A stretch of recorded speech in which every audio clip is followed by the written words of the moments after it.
السلام عليك يا رسول الله.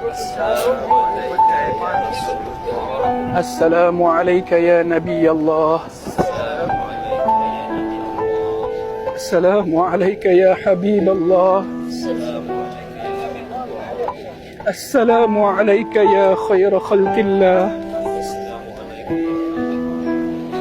السلام عليك يا صفوة الله.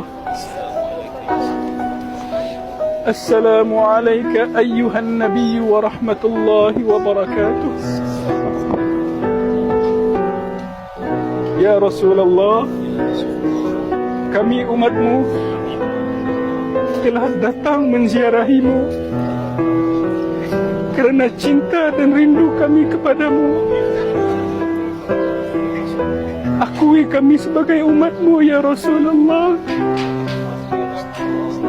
Kurniakan kami syafaatmu di akhirat kelak. Assalamu alayka ya Sayyidana ya Aba Bakr As-Siddiq. Assalamu alayka ya Sayyidana ya Umar ibn Khattab Al-Faruq. Ya Allah, janganlah jadikan ziarah kami ini ziarah yang terakhir dalam kehidupan kami. Kurniakanlah kami keizinan dan kesempatan untuk sentiasa mampu berziarah kepada bumi Madinah yang diharamkan oleh Nabi Muhammad sallallahu alaihi wasallam. Suburkan rasa cinta dan rindu panik pada Rasulullah sallallahu alaihi wasallam.